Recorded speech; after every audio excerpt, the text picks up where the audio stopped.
mahasiswi Politeknik Negeri Subang, program studi agroindustri dengan nomor pokok 10306045. Nah, pada kali ini saya akan menjelaskan mengenai isi buku Pendidikan Kewarganegaraan untuk Pendidikan Tinggi dengan pengarang Dr. Ujang Carda S, SH, MH, MIP, MAP. Adapun resumenya sebagai berikut. Buku ini diterbitkan di Depok Raja Wali First. Edisi pertama tahun terbit Juli 2018 dan edisi kedua tahun terbit April 2019 dengan ketebalan lebih dari 300 loh, yaitu 337 halaman. Nah, berikut saya uraikan per babnya. Jangan lupa disimak. Kita masuk ke bab pertama, yaitu tentang orientasi terhadap pendidikan kewarganegaraan. Di sini ada beberapa subbab. Yang subbab pertama yaitu latar belakang pembelajaran pendidikan kewarganegaraan, di mana ada 2 poin. Yang pertama, perubahan pendidikan ke masa depan. Yang kedua, faktor internal dan eksternal dinamika internal bangsa Indonesia. Subbab kedua yaitu tentang pengertian dan tujuan pendidikan kewarganegaraan, di mana menjelaskan pengertian pendidikan kewarganegaraan, tujuannya, fungsi dan capaian, visi dan misi, kompetensi dan metodologi pembelajaran pendidikan kewarganegaraan. Selanjutnya yaitu sub yang ketiga yaitu landasan pendidikan kewarganegaraan, di mana menjelaskan landasan ilmiah, landasan hukum, dan landasan historis. Selanjutnya kita masuk ke subbab keempat, yaitu Pancasila sebagai nilai dasar pendidikan kewarganegaraan, di mana ada beberapa poin. Yang pertama, ketuhanan yang Maha Esa. Yang kedua, muatan sila kemanusiaan yang adil dan beradab. Yang ketiga, muatan sila persatuan Indonesia. Yang keempat, muatan sila kerakyatan yang dipimpin oleh hikmat kebijaksanaan dalam permusyawaratan perwakilan.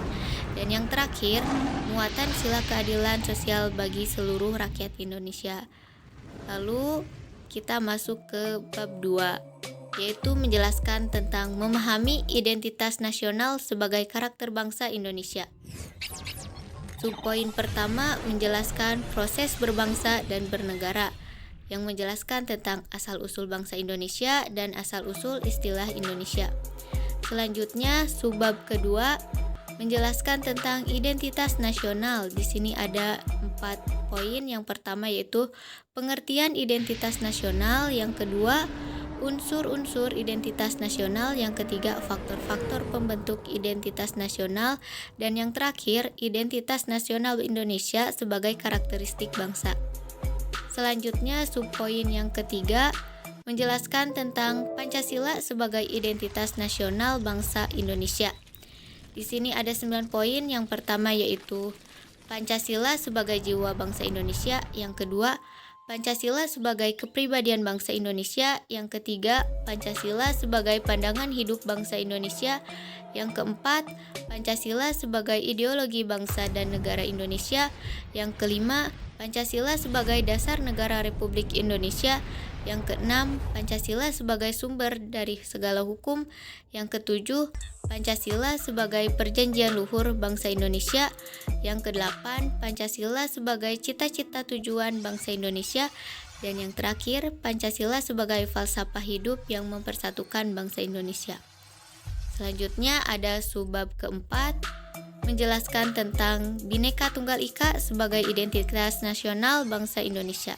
Di sini ada 2 poin. Yang pertama, Bhinneka Tunggal Ika dalam negara pluralistik, dan yang kedua, Bhinneka Tunggal Ika sebagai bentuk identitas keragaman bangsa Indonesia.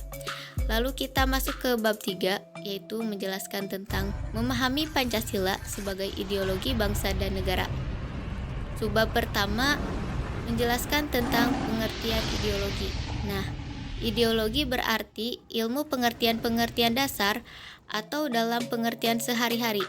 Ide disamakan artinya cita-cita. Selanjutnya subbab kedua yaitu makna ideologi bagi bangsa Indonesia. menjelaskan menentukan eksistensi suatu bangsa dan negara untuk mencapai tujuan melalui berbagai realisasi pembangunan. Nah, selanjutnya subbab ketiga menjelaskan tentang perbandingan ideologi Pancasila dengan ideologi lain. Di sini ada 5 poin. Yang pertama ada ideologi Pancasila, yang kedua ideologi liberalisme, yang ketiga ada ideologi konservatif, yang keempat ada ideologi sosialisme komunisme, dan yang terakhir ideologi fasisme.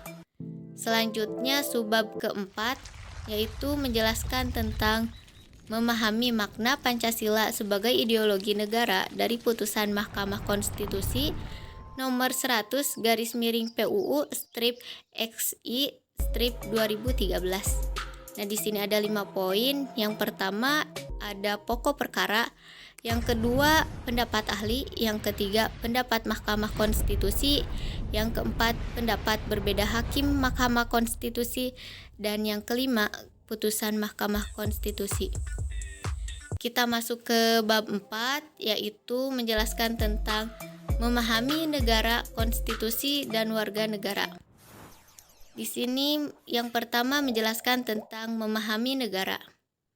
Ada 3 poin. Yang pertama pengertian negara dan unsur-unsur negara, yang kedua hakikat, tujuan, dan fungsi negara, yang ketiga macam-macam bentuk negara. Selanjutnya memahami konstitusi. Yang pertama pengertian konstitusi, yang kedua peranan konstitusi dalam kehidupan bernegara, yang ketiga Undang-Undang Dasar 1945 sebagai konstitusi negara Republik Indonesia. Selanjutnya memahami warga negara Indonesia.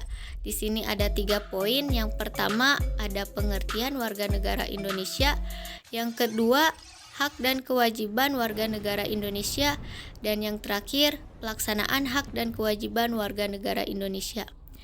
Lalu bab 5 memahami negara hukum, hak asasi manusia, dan demokrasi. Yang pertama memahami negara hukum Indonesia. Di sini ada 2 poin. Yang pertama pengertian dan ciri negara hukum, yang kedua makna Indonesia sebagai negara hukum. Selanjutnya yang kedua yaitu memahami demokrasi Indonesia. Yang pertama ada perkembangan demokrasi di Indonesia, yang kedua ada pengertian demokrasi Pancasila, yang ketiga prinsip-prinsip demokrasi Pancasila, yang keempat korelasi demokrasi dengan negara hukum. Selanjutnya yang ketiga ada memahami hak asasi manusia. Yang pertama sejarah perkembangan hak asasi manusia, yang kedua istilah dan pengertian hak asasi manusia, yang ketiga macam-macam hak asasi manusia, yang keempat pemahaman hak dan kewajiban asasi manusia dalam Pancasila. Selanjutnya kita masuk ke bab 6, yaitu memahami wawasan Nusantara sebagai wawasan nasional Indonesia. Sub pertama menjelaskan tentang pengertian wawasan Nusantara, faktor untuk mewujudkan aspirasi dan perjuangan bangsa. Sub yang kedua menjelaskan tentang landasan hakikat dan asas-asas wawasan Nusantara. Yang pertama, landasan wawasan Nusantara, yang kedua, hakikat dan asas-asas wawasan Nusantara. Selanjutnya, sub yang ketiga menjelaskan tentang kedudukan, fungsi, dan tujuan wawasan Nusantara. Yang pertama ada kedudukan, yang kedua ada fungsi wawasan Nusantara, dan yang terakhir ada tujuan wawasan Nusantara. Selanjutnya yang keempat menjelaskan tentang faktor-faktor yang mempengaruhi wawasan Nusantara. Yang poin pertama yaitu wilayah sebagai ruang hidup, poin kedua geopolitik dan geostrategi, yang ketiga perkembangan wilayah Indonesia. Selanjutnya subbab yang kelima menjelaskan tentang unsur-unsur dasar wawasan Nusantara. Yang pertama ada unsur wadah, yang kedua isi wawasan Nusantara, dan yang terakhir tata laku wawasan Nusantara. Selanjutnya subbab ke-6 menjelaskan tentang implementasi wawasan Nusantara. Yang pertama wawasan Nusantara sebagai pancaran filsafat Pancasila, Yang kedua, wawasan Nusantara dalam pembangunan nasional. Yang ketiga, hubungan wawasan Nusantara dengan ketahanan nasional. Bab terakhir yaitu bab 7 menjelaskan tentang memahami ketahanan nasional dan integritas. Yang pertama, ketahanan nasional. Di sini ada 6 poin. Yang pertama ada pengertian ketahanan nasional, yang kedua unsur-unsur ketahanan nasional, yang ketiga landasan ketahanan nasional, yang keempat asas-asas ketahanan nasional, yang kelima sifat-sifat ketahanan nasional, dan yang keenam pendekatan Astagatra dalam mewujudkan ketahanan nasional. Selanjutnya yang kedua ada pengaruh ketahanan nasional, di mana meliputi pengaruh hak asasi manusia, pengaruh demokrasi, pengaruh lingkungan hidup, pengaruh aspek kehidupan nasional terhadap kehidupan bangsa dan bernegara. Selanjutnya yang ketiga, integritas nasional. Yang pertama, integritas nasional dan prioritas masyarakat Indonesia. Yang kedua, strategi integritas. Yang ketiga, integrasi nasional Indonesia. Nah, dari uraian bab-bab di atas, isi buku Pendidikan Kewarganegaraan ini adalah pendidikan kewarganegaraan merupakan pembelajaran yang penting.